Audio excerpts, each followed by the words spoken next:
mundo parece tão cruel e tão difícil de entender, mas vejo como Deus nos escolheu. Agora é o trabalho a qual eu lhe disse, comunicações mediúnicas de crianças autistas. A metodologia, o que foi?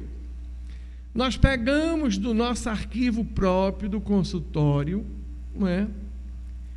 10 crianças, né, de idades variadas, de municípios variados.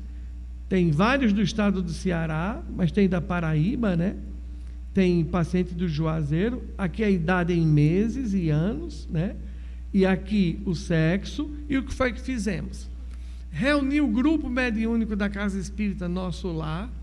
São médios com experiência, onde nós temos 2 médios videntes, sendo um médio extremamente vidente e o outro um esclarecedor que tem vidência, e colocamos o nome dessas crianças sobre a mesa mediúnica, fizemos uma prece e não evocamos, deixamos vir de forma espontânea. O que aconteceu no primeiro dia em que nós fizemos?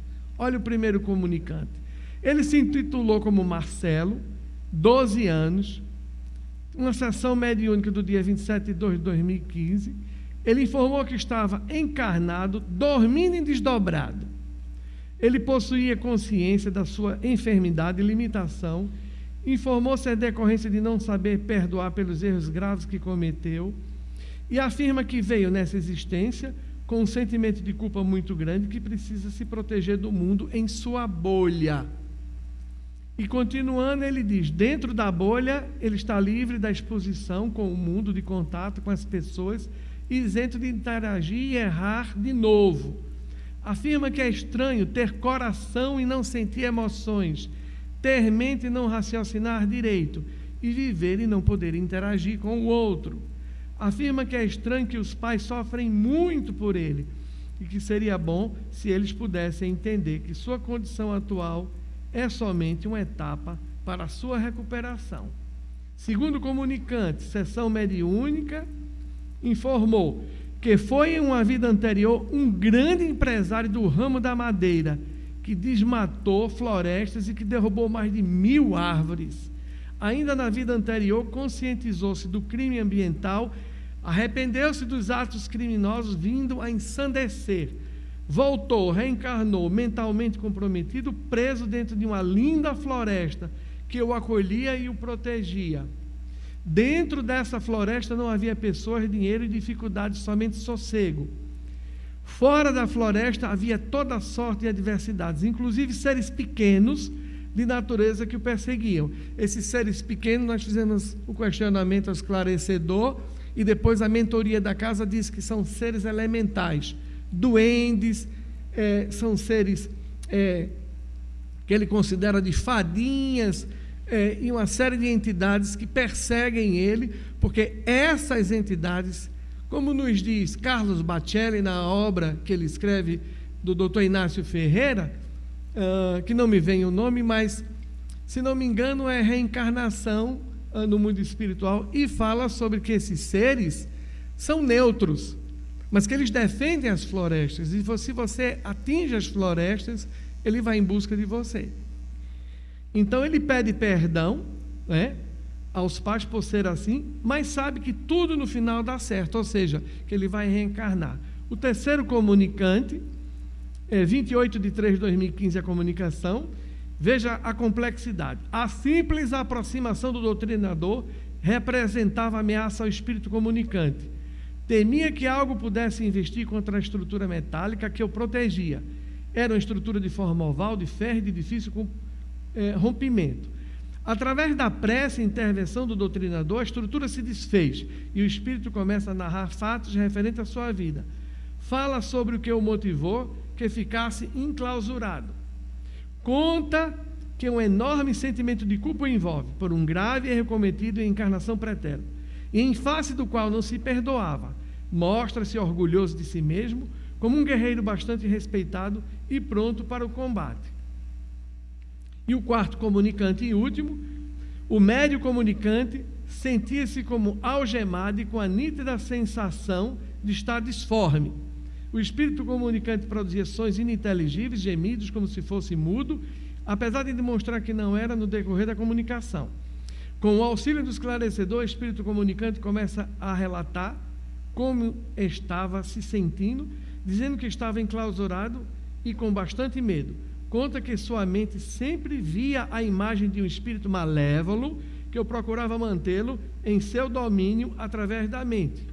Continuando, conta também que além do medo existia uma terrível culpa que o acometia. Culpa esta devido à existência pretérita, ter abandonado a esposa e os filhos para seguir a carreira de médico. Cuidado aí os profissionais de saúde.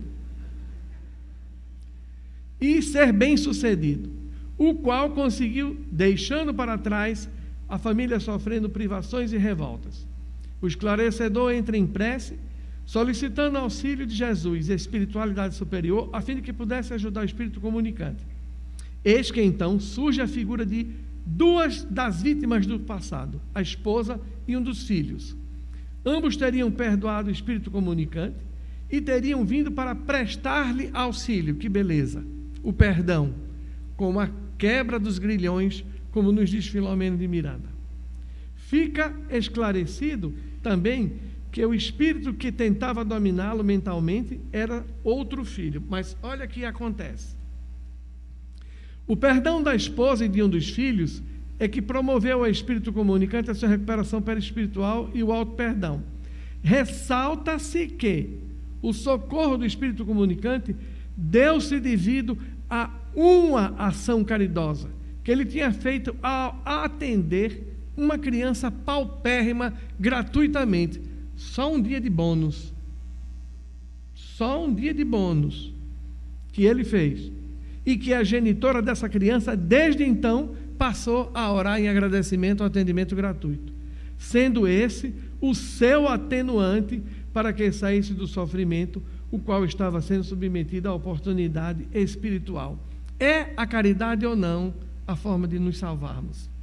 É a caridade ou não a mãe de todas as virtudes? Portanto, o que é que a doutrina tem a nos dizer sobre isso? Quem é a criança? Bem, criança é um espírito encarnado. O que é que nos diz Sueli Caldas Schubert nessa obra? Que um recém-nascido, quando dá o seu primeiro choro, significa que é um espírito e que se revestiu de um corpo físico, trazendo consigo uma história já escrita, repleta de erros e de acertos. E qual o objetivo da encarnação? A lei de Deus lhe impõe a encarnação como objetivo de fazê-lo chegar à perfeição, e a encarnação tem também outro objetivo: dar ao espírito condições de cumprir a sua parte na obra da criação. Não estamos aqui para o carnaval, para o São João em Campina Grande, ou apenas comer o peru ou a galinha do Natal. Nós temos uma contribuição, como diz Joana de Ângelo, e como nos diz Pedro de Camargo Vinícius em torno do Mestre, nós somos co-herdeiros, filhos do Altíssimo. Não somos o dono, mas queremos ser dono do mundo. E o resultado tem sido essa problemática. Como pode a alma que não alcançou a perfeição durante a vida corporal acabar de depurar-se? Sofrendo uma nova existência, uma nova encarnação. E qual para este espírito a utilidade de passar pela infância, como já disse a nossa irmã? Encarnado com o objetivo de aperfeiçoar, o espírito durante esse período é mais acessível às impressões que recebe, que podem auxiliar. No ano passado, a nossa querida Cátia Marabuco me convidou para falar sobre autismo lá. É uma outra palestra. E saindo com um casal amigo, eu vi um oleiro trabalhando. E eu filmei isso. E o oleiro pegava um monte de argila e com um pedal, na minha frente, ele esculpiu uma jarra belíssima. Ele disse: bote sua mão aqui. Eu disse: queira não, a minha mão é imperfeita, bote sua mão aqui. Na hora que eu botei, o jarro fez assim e caminhou-se todo para o outro lado. E eu trago aquilo como uma lembrança, inclusive, dos meus próprios pais.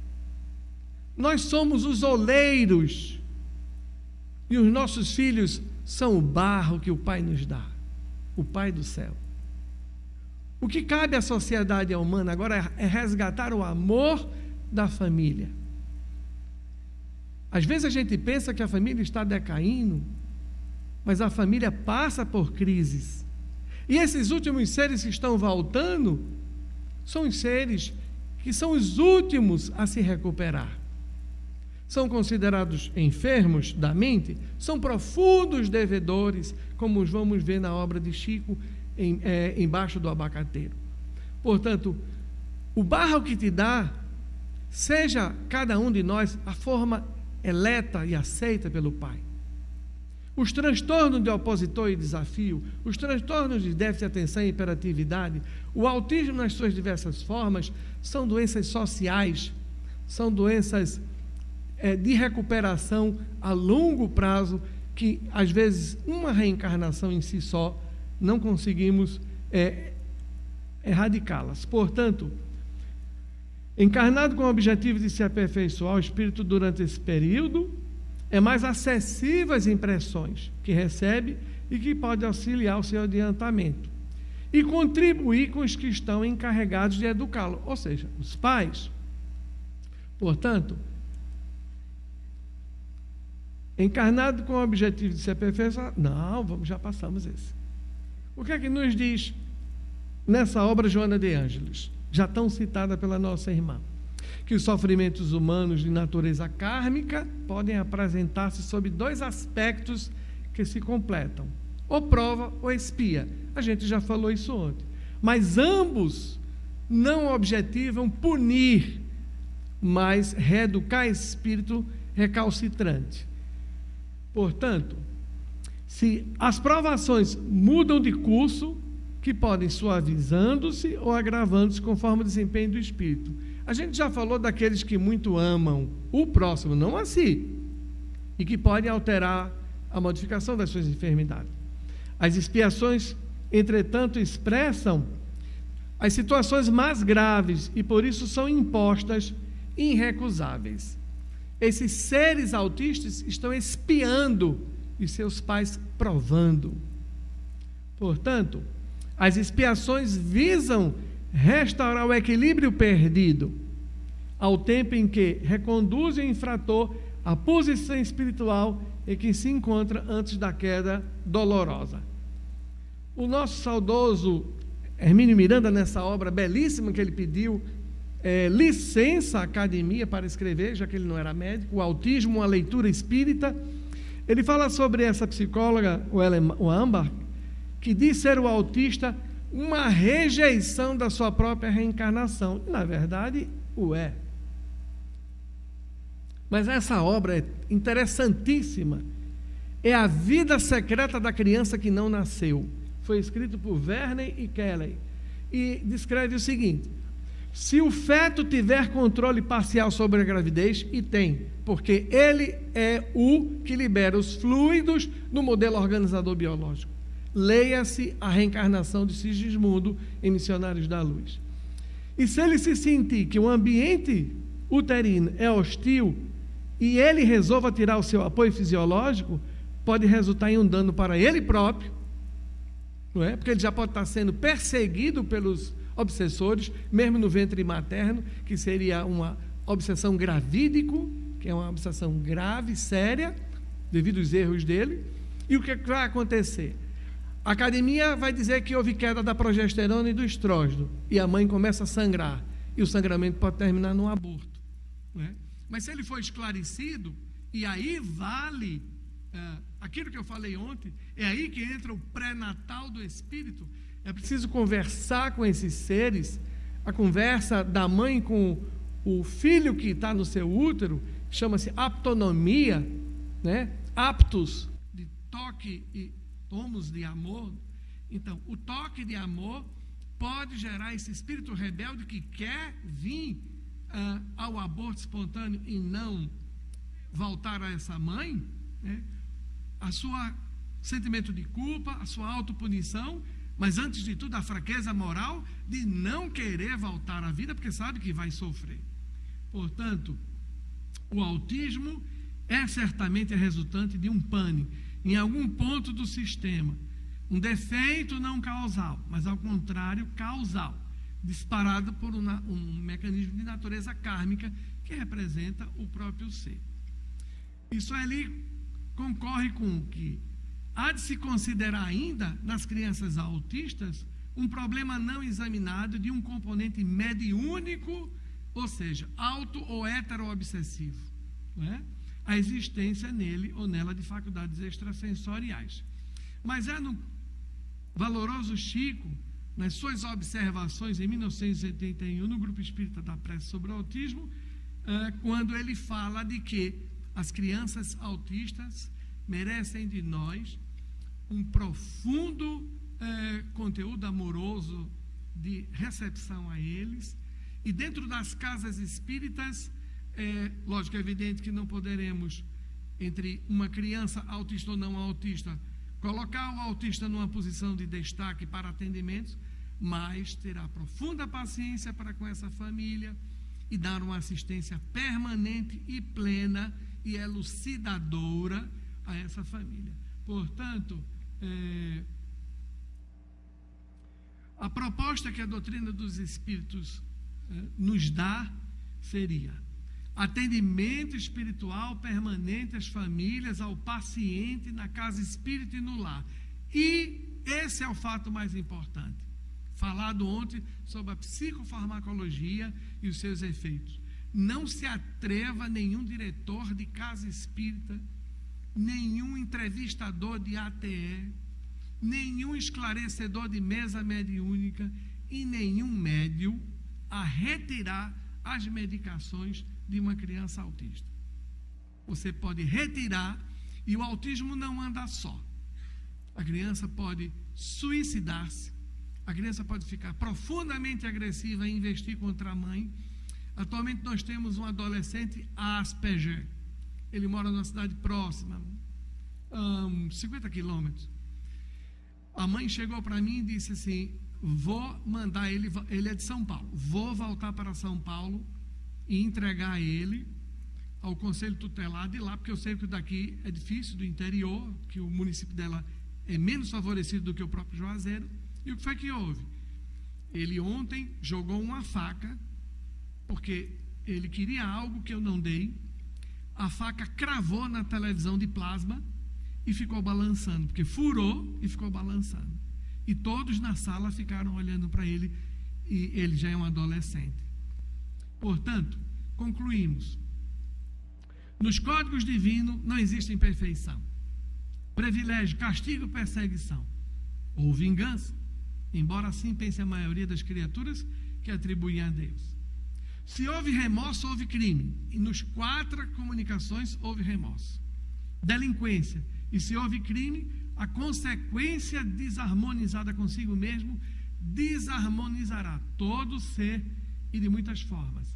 A mente enferma refletirá suas anormalidades sobre o perispírito, que é dirigido por ela, e este sobre o corpo carnal, que é escravo de ambos. Vale lembrar a passagem de Jesus: o corpo de nada serve, o espírito que nele habita que o torna vivo. João 6,63. Olha ali, Ivone do Amaral Pereira. A mente enferma, e o que é a mente? É o corpo sutil, é a tua consciência. Refletirá a sua normalidade sobre o perispírito. E o que é o perispírito? É o molde que é dirigido por ela, e este sobre o corpo carnal, advindo dos laços que unem o perispírito, que é escravo de ambos. Portanto, fica a eterna saudade da nossa mestra, a quem nós, em memória, sempre vamos colocar essas palestras na sua intenção. E com essa palestra a gente se despede de vocês. Como Deus nos escolheu, e não há o que temer. Te descobrir me fez mudar, transformou o meu viver. Cada simples conquista me faz vibrar, e com você aprender. E não importa o que o mundo diz, que importa é te ver feliz.